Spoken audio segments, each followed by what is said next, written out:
Polisi tangkap pembuat sajam dan panah wayar.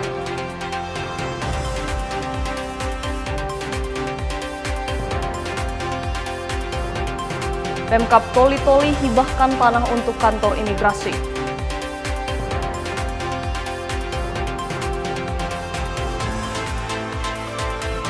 Gubernur Silvanus lantik 3 pejabat tinggi Pratama.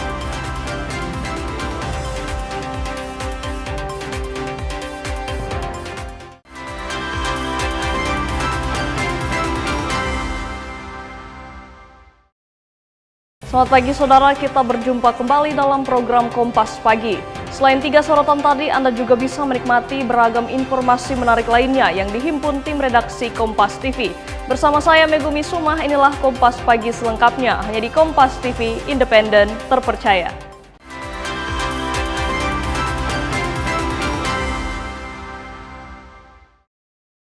Kita awali informasi pertama, saudara. Tim unit reaksi cepat di Treskrimum Polda Sulawesi Utara berhasil menangkap 1 terduga pelaku pembuat senjata tajam ilegal.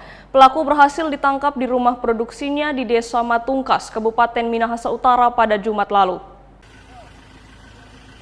Tim URC Resmo Polda Sulut berhasil menangkap seorang terduga pelaku berinisial IM, umur 21 asal Minas Utara, serta mengungkap lokasi yang diduga digunakan sebagai tempat pembuatan senjata tajam dan panah wayar. Dalam pengungkapan tersebut, petugas meringkus terduga pelaku beserta sejumlah barang bukti yang diduga berkaitan dengan aktivitas pembuatan sajam dan panah wayar. Terungkap jika sajam yang dibuat akan dijual dengan harga Rp300 hingga Rp500.000.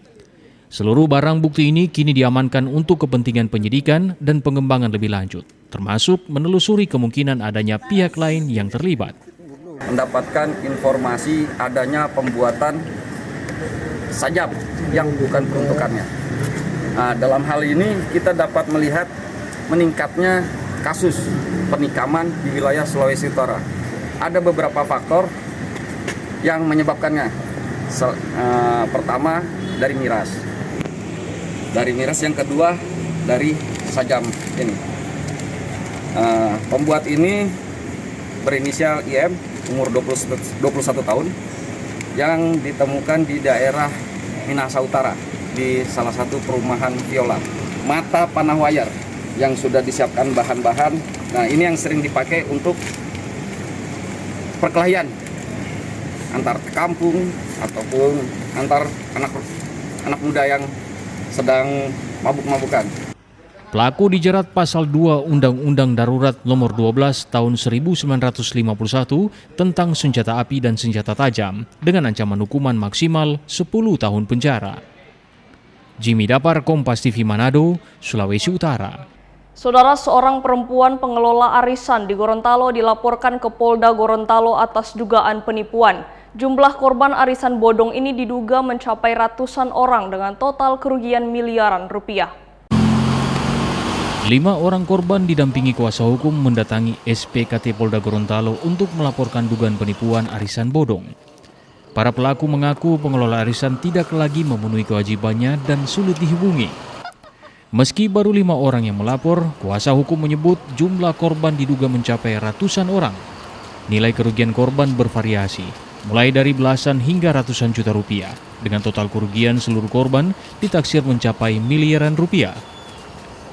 Kami mendampingi beberapa orang yang menjadi korban penipuan arisan bodong.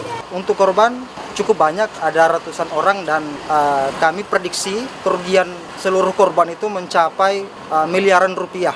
Karena dari seluruh korban itu, masing-masing korban itu ada yang merugi antara belasan juta hingga puluhan juta rupiah. Ada yang 120, Pak? Ya, bahkan ada yang sampai ratusan juta rupiah. Korban yang saya dampingi sebenarnya telah mengikuti arisan ini sudah dari tahun lalu. Sejumlah barang bukti diantaranya identitas terlapor, bukti transfer, dan dokumentasi percakapan juga telah dilampirkan dalam laporan. Fikar Buntuan, Kompas TV, Gorontalo. Saudara, sempat buron selama 3 tahun lamanya, ICP alias Indra, terpidana kasus asusila terhadap anak di bawah umur, berhasil ditangkap oleh petugas Kejaksaan Tinggi Sulawesi Utara pada Minggu 5 Juli 2026. Tim dari Kejaksaan Tinggi Provinsi Sulawesi Utara pada Minggu 5 Juli 2026 berhasil membekuk terpidana kasus asusila terhadap anak di bawah umur yang sempat buron. Terpidana Indra ditangkap tanpa perlawanan saat sedang bersantai di salah satu rumah di Kota Manado. Sebelumnya Indra telah dijatuhi hukuman penjara 6 tahun dan denda 200 juta atau ganti penjara 4 tahun akibat kejahatan yang dilakukan pada tahun 2023 yang lalu. Eri Yudianto, Asi Intel Kejati Sulut mengatakan, terpidana yang selama ini buron harus mempertanggungjawabkan tindakannya setelah melarikan diri selama 3 tahun. DPO ini sudah melarikan diri sejak putusan pengadilan yang telah mempunyai kekuatan hukum tetap di tahun 2023. Jadi tersangka atau terpidana ini sudah dilakukan pemanggilan selama 3 kali, yaitu pada tanggal 28 Agustus, kemudian tanggal 30 Agustus, dan 7 September 2023. Keberhasilan menangkap DPO kasus asusila ini menjadi komitmen Kejati dalam menjaring seluruh DPO yang masih buron. Swingli Manderes, Kompas TV Manado, Sulawesi Utara. Saudara, Bea Cukai Makassar berhasil menyita 1 kg sabu yang dibawa WNA Malaysia. Sabu tersebut dibawa dengan cara mengikat sabu pada bagian tubuh agar tidak terdeteksi saat melewati pemeriksaan. Sabu ini diduga akan diedarkan di Kota Makassar. Kasus ini terjadi pada 24 Juni 2026. Petugas mengamankan seorang warga negara asing asal Malaysia di Bandara Sultan Hasanuddin Makassar. Berawal dari kedatangan penumpang penerbangan rute Kuala Lumpur Makassar, petugas curiga dengan gerak-gerik WNA berinisial MA. Setelah diperiksa, ditemukan kedapatan 1 kg sabu senilai sekitar 1,2 miliar rupiah. Modus yang digunakan oleh pelaku adalah body stripping. Sabu diikat di kedua pahanya dan paket dibagi 4. 2 paket ditempel di paha bagian depan dan 2 paket lainnya di paha bagian belakang. Kepala Bea Cukai Makassar, Krisna Wardana, akui body stripping cukup sulit dideteksi dan butuh kejelian dan analisis intelijen yang akurat. Ada beberapa hal yang harus kita kembangkan sehingga kami minta bantuan pada saat itu ke teman-teman imigrasi dan selanjutnya kita serahkan ke teman-teman di Polda Sulawesi Selatan untuk pengembangan lebih lanjut. Waktu yang sempit menjadi satu titik krusial karena ketika pesawat landing sampai dengan diperiksa itu tidak sampai 15 menit dan itu membutuhkan kejelian, ketelitian dan kecermatan petugas dalam mengungkapkan bahwa si tersangka ini betul membawa narkoba yang kita curigai. Pasca temuan ini, Bea Cukai berkoordinasi dengan Imigrasi Bandara Sultan Hasanuddin dan menyerahkan penanganan kasus kepada Polda Sulawesi Selatan. Polisi juga berhasil menangkap 2 pria berinisial P dan MT yang diduga menjadi penerima sabu di Kota Makassar. Nila Rustam, Kompas TV Makassar, Sulawesi Selatan. Saudara, polisi akhirnya berhasil mengungkap dugaan kasus pembunuhan terhadap seorang sopir ekspedisi di kamar kosnya di Kota Makassar. Polisi berhasil menangkap pria berinisial AD, 42 tahun, diduga pelaku pembunuhan sadis yang ternyata temannya sendiri, dengan menggunakan cangkul yang ditemukan di kamar kosnya di Kota Makassar, Sulawesi Selatan. Pelaku mengaku kesal sering diperlakukan kasar oleh korban. Hasil pengembangan kasus, tim gabungan Polda Sulawesi Selatan, Polrestabes Makassar, dan Polsek Biringin Kanaya telah memeriksa sejumlah saksi termasuk rekan-rekan korban. Dari hasil penyelidikan tersebut, penyidik mengidentifikasi Ade sebagai terduga pelaku. Saat pemeriksaan, terduga pelaku Ade mengakui telah menghabisi nyawa korban yang adalah temannya sendiri. Pelaku mengaku sakit hati sering diperlakukan kasar oleh korban dan sebelum melakukan aksinya terlebih dahulu berpesta miras bersama rekannya yang lain. Bagaimana itu rasanya? Kita memanggil ada beberapa saksi, yaitu dari teman-teman korban. Kemudian kita melakukan serangkaian penyelidikan. Akhirnya kita menemukan satu pelaku yang inisial AD itu mengakui perbuatannya bahwa dia melakukan pembunuhan tersebut. Kalau motif sesuai dengan keterangan dari pelaku ini dendam. Dari dendam sudah lama yang dipupuk karena memang sering dilontarkan oleh korban kata-kata kasar kepada pelaku pembunuhan tersebut. Lontarkan kata-kata kasar, kemudian ini dari pelaku ini sudah numpuk dari lama kekesalannya. Sebelumnya polisi mengamankan sejumlah barang bukti termasuk sebuah cangkul yang terdapat lumuran darah. Kini pelaku diancam dengan hukuman 20 tahun penjara tentang pembunuhan berencana. Rama Pratama, Kompas TV Makassar, Sulawesi Selatan. Saudara, informasi Pemkot Gorontalo pindahkan lansia terlantar ke rumah singgah akan kami hadirkan sesaat lagi. Tetaplah bersama kami di Kompas Pagi.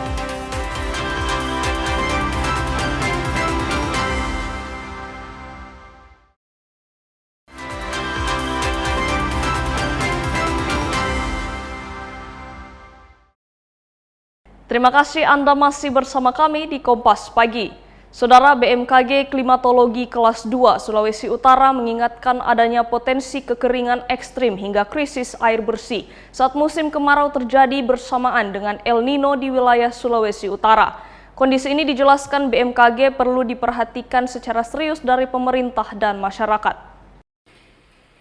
BMKG Klimatologi mengungkapkan Sulawesi Utara akan segera memasuki musim kemarau pada bulan Juli 2026 dan diperkirakan akan mencapai puncaknya pada bulan Agustus hingga September 2026. Masuknya musim kemarau di Sulawesi Utara disebut oleh BMKG Stasiun Klimatologi akan bersamaan dengan El Nino dan berpotensi mengakibatkan kekeringan ekstrim, krisis air bersih hingga potensi kebakaran hutan. Pemerintah dinilai perlu menyiapkan mitigasi guna menjaga ketersediaan air bersih, ketahanan pangan, dan mencegah terjadinya kebakaran lahan akibat cuaca panas yang akan terjadi. Kombinasi antara musim kemarau dengan El Nino dalam fase kuat ini perlu kita antisipasi bersama, khususnya pemerintah daerah dan masyarakat terkait dengan dampak bencana hidrometeorologi kering di musim kemarau dengan El Nino dalam fase kuat. Dampaknya antara lain kekeringan ekstrim, krisis air bersih, kebakaran hutan lahan, dan gagal panen. 4 ancaman ini yang perlu kita antisipasi bersama. Pemerintah daerah bersama stakeholder saya kira harus mempersiapkan diri menghadapi bencana hidrometeorologi kering di musim kemarau dan El Nino. Mencegah dampak-dampak seperti kekeringan ekstrim, BMKG merekomendasikan agar pemerintah dapat menyediakan cadangan air dan bahan pangan guna memastikan kebutuhan masyarakat terpenuhi. Dalam waktu dekat, BMKG juga akan menyiapkan rekomendasi ini ke pihak pemerintah agar dapat dijadikan acuan dalam mengambil kebijakan. Singli Manderes, Kompas TV Manado, Sulawesi Utara. Saudara, seorang lansia berusia 85 tahun dievakuasi pemerintah Kota Gorontalo ke rumah singgah setelah ditemukan tinggal seorang diri dengan kondisi sakit dan hanya mengharapkan uluran tangan dari tetangganya. Wali Kota Gorontalo mengunjungi kediaman seorang lansia berusia 85 tahun di Kelurahan Tamu Labau Tau, Kecamatan Dunggingi. Lansia ini hidup seorang diri tanpa anak dan mengalami sakit menahun sehingga aktivitas hariannya selama ini banyak dibantu tetangga. Lansia tersebut kemudian dievakuasi ke rumah singgah milik pemerintah Kota Gorontalo untuk mendapatkan perawatan. Wali Kota Gorontalo bilang negara memiliki tanggung jawab untuk memelihara fakir miskin dan warga terlantar sebagaimana diamatkan dalam undang-undang. Dia tinggal di situ, kita mau panggil ke rumah tinggal juga agak ada keponakan yang ngurus sama dia. Tapi dari PKH segala macam semua difasilitasi, makan minumnya segala macam difasilitasi pemerintah. Tapi yang ngurus dia keponakannya yang dekat rumah itu. Ya. Wali Kota juga menyambangi 2 lansia lainnya di Kelurahan Dempe 1 dan Molosipatu. Namun keduanya tidak dievakuasi ke rumah singgah karena masih memiliki keluarga yang merawat. Tentang pelayanan sosial lanjut usia itu ada 2 kategori, itu penanganan di luar panti dan di dalam panti. Nah, beberapa yang ditemukan ini mereka berada di luar panti. Jadi untuk di luar panti ini itu bisa menjadi tanggung jawab pemerintah, masyarakat, dan beberapa kelompok masyarakat yang ada setempat. Nah, hasil kunjungan awal ini yang tadi di DMP 1 itu Ibu Oma Hano Bahu. Nah, beliau itu masih memiliki keluarga yang melakukan perawatan. Nah, begitu juga kasusnya sama dengan Oma Hano Ma'ruf. Nah, Oma Hano Ma'ruf ini juga beliau ini tinggal di rumah yang bersangkutan sendiri, tapi dari kondisi keluarganya ini beliau ini hanya dirawat oleh tetangga. Pemerintah kota memastikan ketiga lansia tersebut akan tetap mendapatkan pendampingan dan menjadi bagian dari pengawasan pemerintah. Fikar Buntuan, Kompas TV, Gorontalo. Saudara, selain memindahkan ke rumah singgah, pemerintah Kota Gorontalo juga mulai membangun rumah layak huni bagi seorang lansia tersebut. Program ini menjadi bagian dari upaya untuk membantu masyarakat yang membutuhkan tempat tinggal yang lebih layak. Sama kita menundukkan. Pemerintah Kota Gorontalo memulai pembangunan 1 unit rumah layak huni untuk seorang lansia di Kelurahan Dembe 1, Kota Barat, Kota Gorontalo. Peletakan batu pertama dilakukan langsung oleh Wali Kota Gorontalo, Adhan Dambae. Pembangunan rumah ini dilakukan melalui kolaborasi antara pemerintah Kota Gorontalo dan Basnas Kota Gorontalo. Kepala Dinas Sosial Kota Gorontalo menyebut program ini ditunjuk bagi masyarakat yang membutuhkan tempat tinggal yang layak dan aman untuk ditinggali. Dan ini tidak hanya di tempat ini saja, jadi beberapa kondisi yang ada ini mendapat perhatian khusus dari Bapak Wali Kota, sehingga ini kami juga jajaran yang berada di pemerintah Kota Gorontalo ini terus melakukan upaya-upaya yang secara sinergitas dan secara langsung untuk bisa mengintervensi kepada warga masyarakat yang layak menerima bantuan dari pemerintah. Jadi Omahano ini sudah diintervensi dengan program Bansos, yaitu sebagai penerima program Keluarga Harapan atau PKH. Diharapkan program pembangunan rumah layak huni dapat membantu meningkatkan kualitas hidup masyarakat sekaligus menjadi bentuk kepedulian terhadap warga yang membutuhkan. Fikar Buntuan, Kompas TV, Gorontalo. Saudara, Wali Kota Gorontalo Adhan Dambea menonaktifkan Lurah Dembe 1 setelah menemukan seorang lansia yang diduga tidak mendapat perhatian dari pemerintah kelurahan. Keputusan itu diambil usai Wali Kota meninjau langsung kondisi warga di Kelurahan Dembe 1. Wali Kota Gorontalo Adhan Dambea mendatangi rumah seorang lansia di Kelurahan Dembe 1 setelah menerima laporan dari masyarakat. Dalam kunjungan tersebut, Wali Kota melihat langsung kondisi rumah warga dan lingkungan tempat tinggalnya. Usai peninjauan, Wali Kota memutuskan menonaktifkan Lurah Dembe 1 dari jabatannya. Pemerintah Kota Gorontalo juga memberikan bantuan rumah layak huni untuk membantu warga tersebut. Wali Kota bilang seorang pemimpin harus mengetahui kondisi warganya dan hadir memberikan pelayanan kepada masyarakat. Kalau rakyat kita susah rakyat dia pernah lihat. Dengan kondisi seperti ini, dan kita berharap bahwa ini lurah-lurah dan camat mencari ini masyarakat yang sama sekali, apalagi sama sekali tidak rumah. Nah, oleh karena itu saya minta juga lurah-lurah supaya lebih rajin lagi. Jangan akan terjadi hano seperti hano di DB 1 ini ya. Nanti sendirian yang saya temukan. Jadi ini satu gambaran, Mas. Seorang pemimpin itu bukan hanya sekedar menikmati jabatan, tetapi kita harus mampu untuk menjabarkan tugas-tugas sebagai seorang pemimpin. Dan itu tanggung jawab pemimpin. Kalau ada orang tua masyarakat tidak makan minum, itu tanggung jawab pemimpin. Wali Kota menegaskan setiap pejabat yang diberi amanah harus mampu mengayomi dan memberikan perhatian kepada masyarakat di wilayahnya. Fikar Buntuan, Kompas TV, Gorontalo. Saudara, informasi Gubernur Silvanus lantik 3 pejabat tinggi Pratama akan kami hadirkan usai jeda. Tetaplah bersama kami.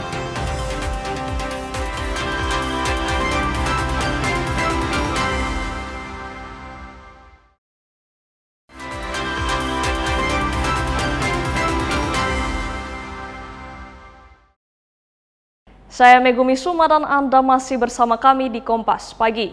Saudara, guna mendukung layanan keimigrasian di daerah, pemerintah Kabupaten Toli-Toli menyiapkan lahan hibah untuk pembangunan kantor imigrasi.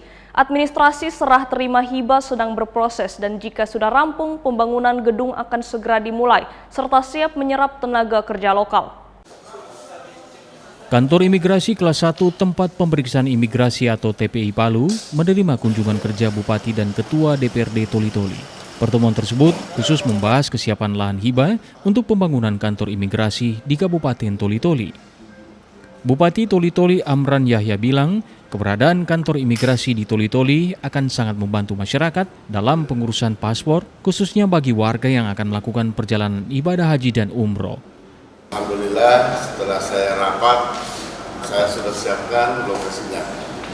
Karena memang ini sangat kita butuhkan, sehingga kami sebagai pemerintah daerah, karena saya anggap ini adalah penting, tentu saya harus menyiapkan lokasinya berdekatan dengan kantor Kementerian Haji dan Umroh, karena kebetulan juga kantor haji membutuhkan, terpaksa harus berdekatan, karena memang antara kantor imigrasi dan kantor haji ini harus berdekatan, sehingga insya Allah supaya masyarakat kita naik haji ini akan memudahkan juga untuk mengurus hajinya. Begitu juga haji juga mengurus di imigrasi.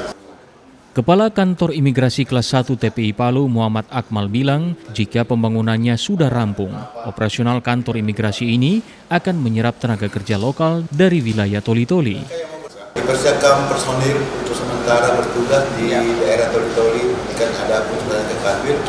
Pada saat kebutuhan pegawai nanti akan diadakan penerimaan untuk penempatan di wilayah Toli-Toli. Tapi itu harus Kantor Imigrasi Sultan mengadakan penerimaan calon pegawai negeri sipil untuk ditempatkan di Toli-Toli. Begitu pula dengan pejabat-pejabatnya itu ada dropping mungkin dari Jakarta atau dari beberapa daerah sendiri yang diangkat sebagai kepala kantor, kepala seksi atau kepala sub tata usaha. Bukaan rute dari Toli-Toli ke Sabah Malaysia, karena orang-orang kita itu banyak yang melalui penyeberangan itu kan sangat dekat itu penyeberang.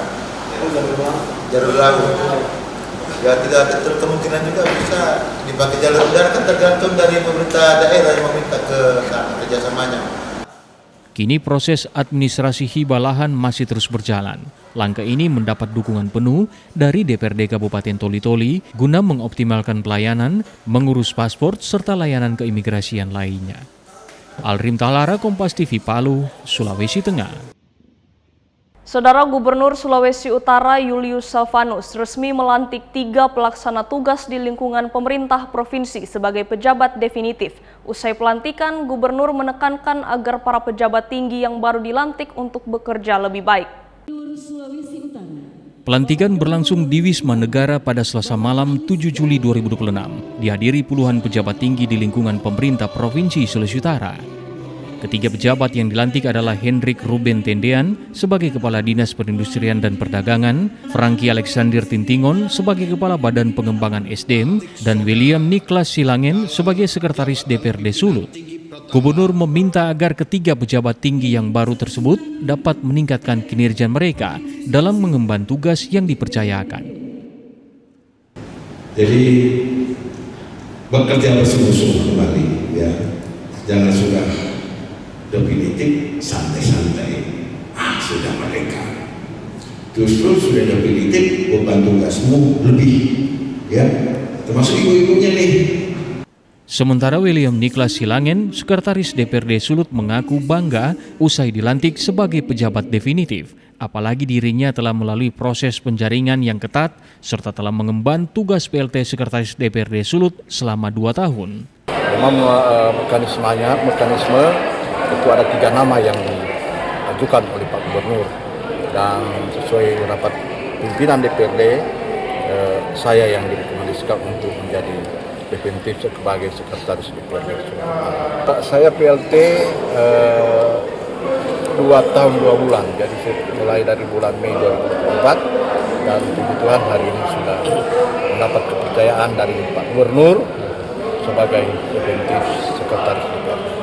Ketiga pejabat yang baru didefinitifkan tersebut diharapkan mampu melaksanakan tugas dengan baik sehingga memberikan dampak kepada pelayanan masyarakat.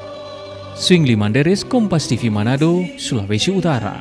Saudara, Dewan Perwakilan Rakyat Daerah Minahasa menggelar sidang rapat paripurna pengucapan sumpah janji Ketua DPRD Minahasa. Franky Wolayan dipercayakan sebagai ketua periode 2024-2029 sebagai sisa masa jabatan yang sebelumnya diemban oleh Robi Longkutoy selama periode 2 tahun berjalan. Prosesi pengambilan sumpah janji jabatan Ketua DPRD Minahasa berlangsung di gedung DPRD Minahasa Senin sore. Franky Wolayan yang telah dilantik akan menjabat 3 tahun masa jabatan Ketua DPRD pada 2026 sampai 2029 mendatang. Pelantikan dilakukan langsung Ketua Pengadilan Negeri Minahasa, disaksikan perwakilan Pemprov Sulut serta jajaran Forkopimda. Keputusan pergantian tersebut didasari mekanisme Dewan Pimpinan Pusat dan hasil musyawarah partai sebagai penyegaran struktur kepemimpinan pimpinan DPRD di daerah. Pelantikan ini berjalan baik, artinya semua berfokus dan apa yang terjadi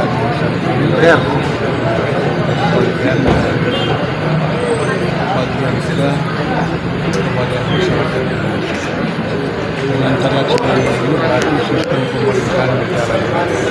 Usai dilantik, Franky Wulayan menyatakan sikap ketegasannya untuk berkomitmen mengawal program-program pembangunan yang telah dicanangkan oleh pemerintah. Hal yang baru, namun saya hanya meneruskan kepemimpinan dari sebelumnya Pak Robilong Butoi.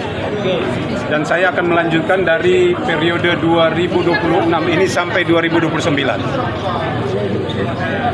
Jadi mungkin apa yang akan dilakukan setelah dilantik? Ya, seperti apa yang sudah diacarakan tadi, begitu saya terpilih, saya tinggal melanjutkan, bersinergi dengan pemerintah daerah, bersinergi dengan teman-teman wartawan, kita sama-sama mendukung program pemerintah supaya masyarakat Minahasa bisa tercapai kesejahteraannya.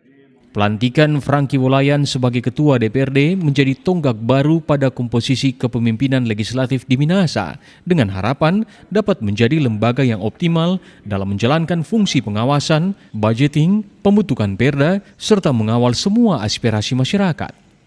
Tim Liputan Kompas TV Minahasa, Sulawesi Utara. Saudara, Gereja Pantai Kosta di Indonesia atau GPDI Gorontalo menetapkan pelaksana tugas Ketua Majelis Daerah dalam sidang tertutup yang melibatkan perwakilan pendeta GPDI dari berbagai wilayah di Gorontalo. Perwakilan pendeta GPDI Gorontalo mengikuti sidang tertutup di Gereja GPDI Eklesia Kota Gorontalo Selasa malam. Sidang ini menetapkan pendeta Jeffrey Manitik sebagai pelaksana tugas Ketua Majelis Daerah GPDI Provinsi Gorontalo. Penetapan dilakukan menindaklanjuti keputusan rapat pleno Majelis Pusat GPDI yang menugaskan pelaksana tugas hingga musyawarah daerah dilaksanakan pada tahun 2027. Ketua Majelis Pusat GPDI menyebut penunjukan pelaksana tugas dilakukan untuk menjaga jalannya organisasi dan pelayanan gereja.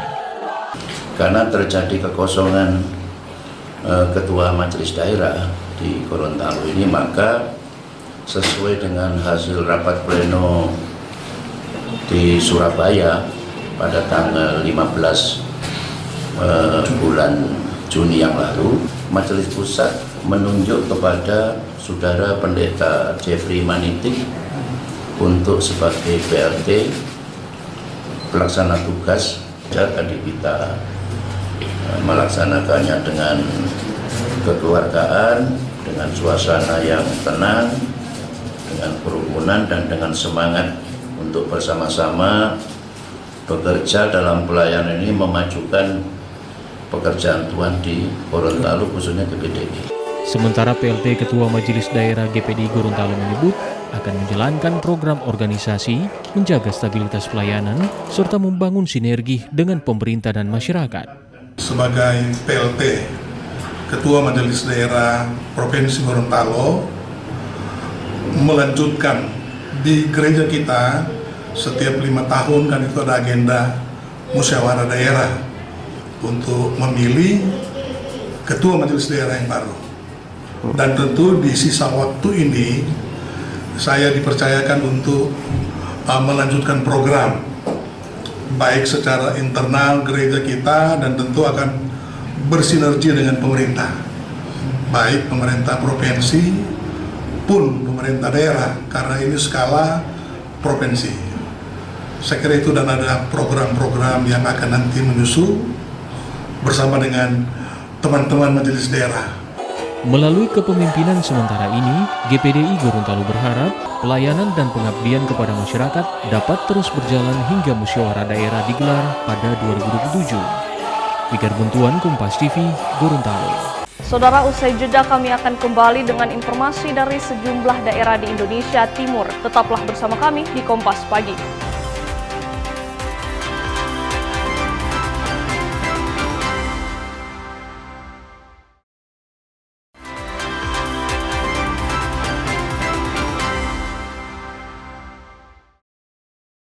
Terima kasih Anda masih bersama kami di Kompas Pagi.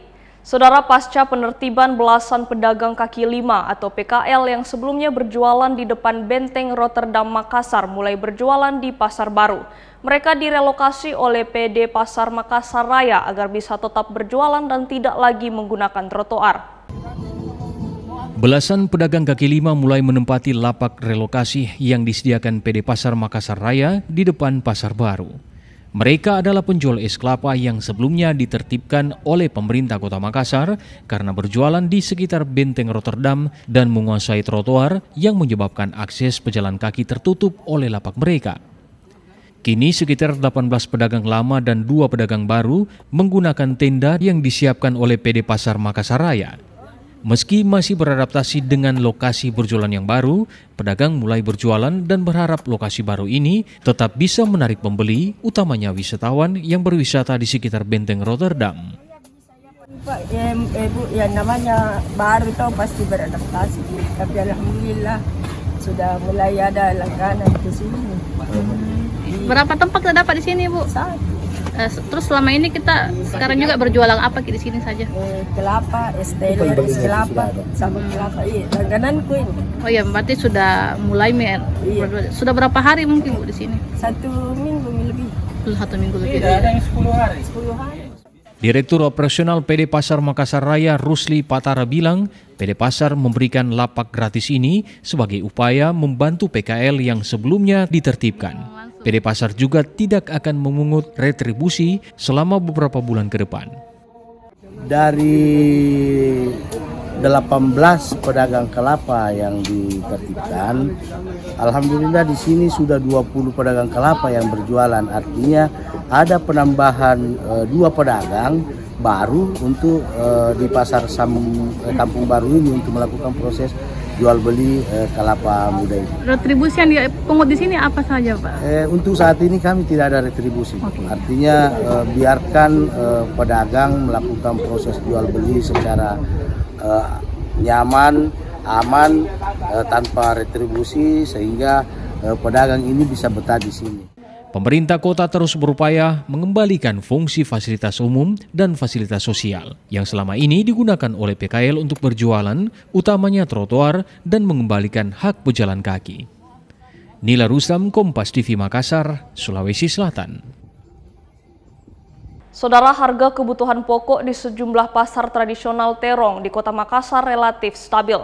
Harga beras masih bertahan di harga Rp390.000 per 25 kg. Sedangkan harga telur mengalami penurunan di angka Rp38.000 per rak. Harga beras di pasar tradisional Terong Makassar belum mengalami perubahan signifikan. Untuk beras kemasan 25 kg dijual dengan harga antara Rp390.000 hingga Rp400.000.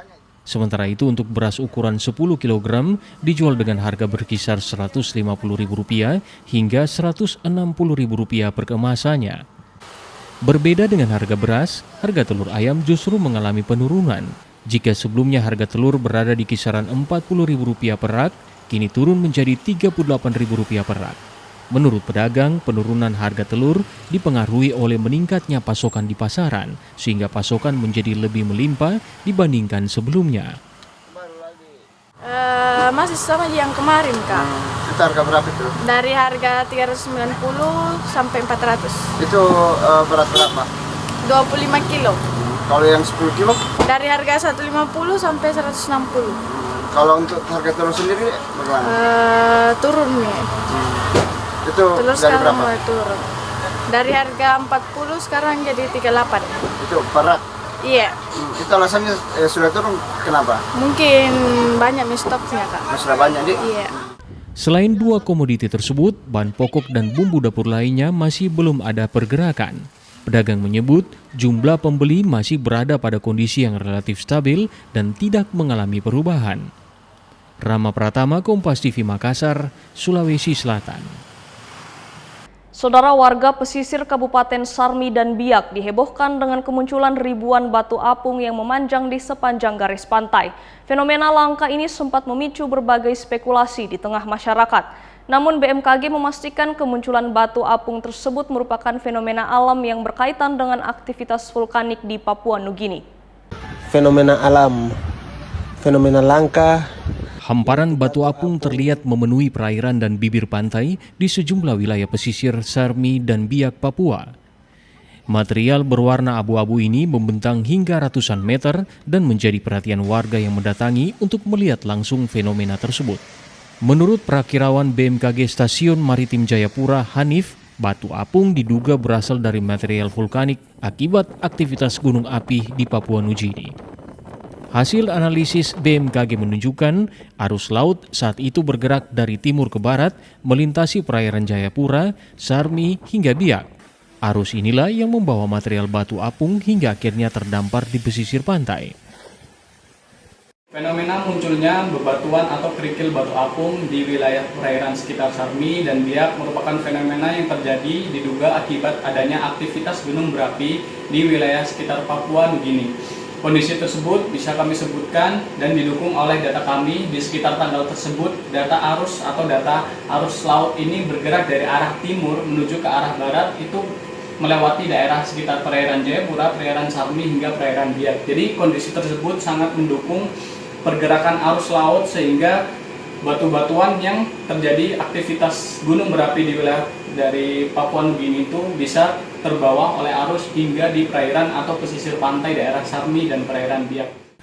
BMKG menghimbau masyarakat agar tetap tenang dan tidak mudah percaya pada informasi yang belum terverifikasi. Fenomena batu apung ini merupakan bagian dari dinamika alam yang dipengaruhi aktivitas vulkanik dan pergerakan arus laut, sehingga tidak perlu disikapi dengan kepanikan.